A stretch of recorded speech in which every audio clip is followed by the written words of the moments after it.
Terakhir Ustaz. Assalamualaikum Ustaz. Saya mau bertanya, bagaimana caranya untuk lebih mendekatkan diri kepada Allah, dan bagaimana cara untuk tetap sabar atas musibah yang diberikan Allah kepada kita? Teman-teman tolong dijawab. Kalimat yang benar yang mana ya?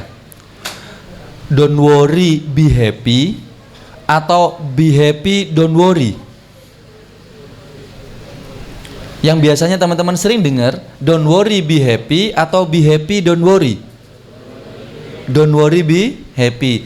Kita diperintahkan awal, jangan khawatir, jangan takut, jangan cemas. Mengapa? Karena menjadi keniscayaan teman-teman, kita itu gampang cemas dan tidak akan pernah lepas dari kecemasan. Mengapa? Setiap happy pasti akan memunculkan kelanjutannya, itu worry. Antum dulu waktu lulus SMA bahagia, happy, muncul worry, muncul apa itu? Kuliah di mana? Setelah kuliah happy kan antum? Happy, ketemu dosen, worry. Lulus happy, setelah itu worry, kerjaan di mana? Happy, dapat kerjaan, worry lagi, apa itu? Ya? Haji. Oh ngaji. Oh gaji. Oh gaji. Gaji naik, happy, setelah itu worry. Ngutang. Kejodoh gitu loh, nang cepet nang mari ya. Punya gaji 10 juta, tapi kemudian menikahi, melamar seorang perempuan, worry teman-teman. Kenapa? Karena perempuan ini untuk wilayah jodoh satu-satunya bagi saya, wilayah takdir Allah. Pada wilayah takdir hanya jodoh yang nggak bisa dilogikakan. Mau dikasih 100 tangkai pun, 1000 tangkai mawar pun, kalau perempuan itu menolak, nggak bisa teman-teman. Anda memaksa pun, ya Allah, dia ya Allah, kalaupun dia bukan takdirku, dia ya Allah, dia ya Allah, nggak akan bisa teman-teman. Maka kata-kata worry selalu mengikuti kata-kata happy. Jadi karena kita sudah pada posisi keniscayaan pada kata-kata bimbang, cemas, ya kalau bahasa zaman sekarang itu, tapi artisnya sudah nggak ada. Andi Lau, ngefans sama Andi Lau, antara dilema dan galau. Ya, pada wilayah ini kita pasti akan merasakan itu teman-teman. Lalu bagaimana memunculkan? Maka saya tadi menawarkan, silahkan munculkan dengan kata-kata tumak nina, fahami semuanya apa yang perlu difahami. Tadi sudah muncul kata-kata sabar. Tapi kalau saya pribadi, yakini saja apapun yang dijanjikan Allah itu benar. Cukup yakini saja apapun yang dijanjikan Allah itu benar. Kenapa? Kembali lagi, Allah nggak akan pernah memberikan perjanjian atau memberikan janji kepada kita yang tidak akan terjadi. Dan kita pun meyakini itu teman-teman. Tapi secara lisan, wallahu a'lam, secara hati. Setelah azan berkumandang, antum berdoanya apa? Allahumma rabbaha dihit dakwatit tama wassolatil qaimah. Akhirnya, yang paling akhir, bingung. Yang paling akhir, kalimat paling akhir. Innaka la tukhliful mi'at. Innaka, sesungguhnya engkau ya Allah, la, tidak, tukhlifu, menyalahi, mi'at, janjimu. Lisan kita mengucapkan, ya Allah, engkau enggak pernah menyalahi janjimu. Tapi hati kita kadang-kadang berkomentar. Teman-teman, saya ini paling banyak ujian itu sesuatu yang tidak sesuai dengan harapan saya. Mulai saya itu SMP, mau mendaftar SMP Negeri 12, ternyata saya masuk di SMP Negeri 16. SMA, mau daftar SMA Negeri 16 Surabaya, malah saya ke pondok.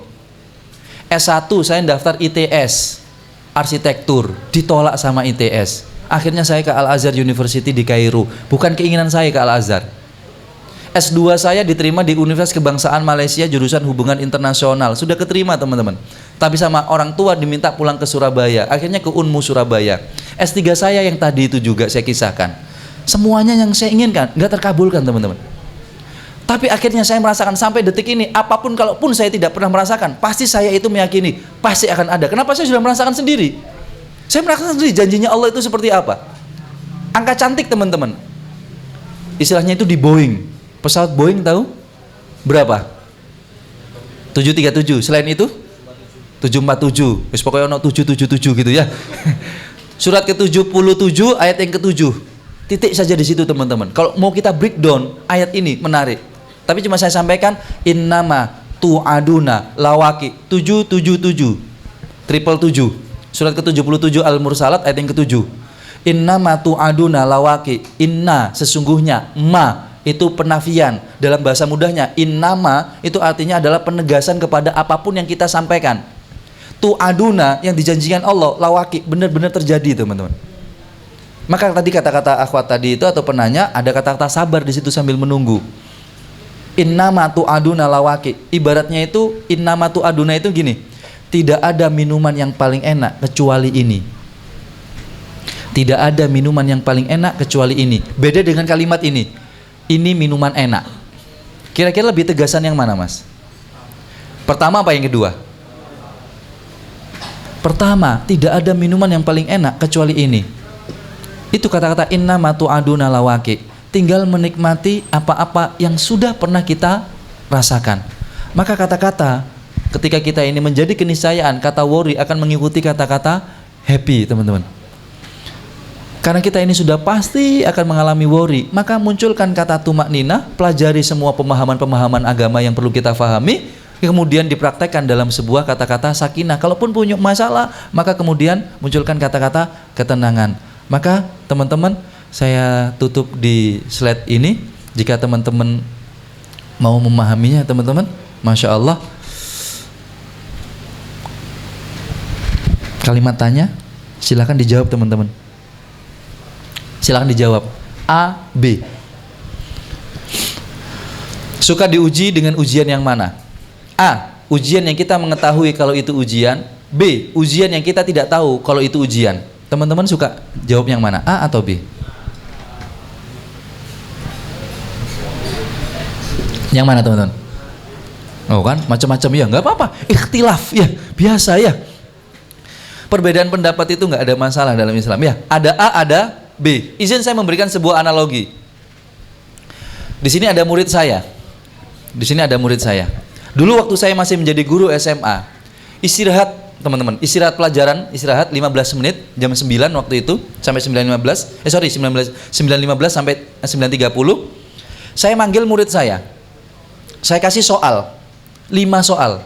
Saya bilang sama murid saya, lagi istirahat ini, lagi istirahat. Kerjakan mas. Apa Pak Ustadz? Saya kerjakan. Apa ini Pak Ustadz? Sudahlah kerjakan. Dikerjakan mas. Setelah dikerjakan 5 soal 5 menit esai waktu itu. Dikerjakan, dikasihkan, dikumpulkan ke saya. Saya bilang, ini tadi UTS. Ini tadi setelah dikumpulkan, saya bilang, mas ini tadi UTS. Ini ujian UTS, ulangan UTS. Pertanyaan saya, murid saya komplain apa enggak? Komplain. Loh Ustadz, gak ngomong Ustadz. Nah iki UTS, mbok yo ngomong Ustaz. Lah emang kenapa? Kalau tahu ini UTS Pak Ustaz, tak kerjano tenanan Pak Ustaz. Lah ini tadi ala kadarnya Pak Ustaz. Ya nggak tahu. Pokoknya ini tadi UTS. Komplain teman-teman. Kenapa? Karena murid saya tidak tahu kalau itu ujian. Maka jawabannya paling enak yang mana teman-teman? A atau B? A. Paling enak kita itu mengetahui kalau itu ujian. Supaya kita bisa prepare, persiapan, belajar dan lain sebagainya. Cuma disinilah teman-teman, tolong dijawab. Ujian mana yang kita anggap itu ujian? Ujian mana yang kita sadari bahwasanya itu benar-benar ujian? Musibah atau kenikmatan? Yang kita benar-benar tahu kalau itu ujian, itu musibah atau kenikmatan? Yang kita benar-benar yakin itu ini adalah ujiannya Allah, itu yang musibah, kategori musibah atau kategori kenikmatan? Musibah. Berarti sebenarnya antum lebih suka mana? Ayo, antum lebih suka mana? Musibah atau kenikmatan? Kalau antum jawab A, seharusnya antum menjawab musibah. Kita ini sebenarnya mau dikasih musibah, sebenarnya kita itu lebih suka sebenarnya. Mau dikasih kenikmatan, lebih suka juga. Tinggal terserah pada kemampuan teman-teman untuk kemudian memanajemen hatinya, perasaannya, sikap tipikal karakteristiknya kepada Allah Subhanahu wa ta'ala.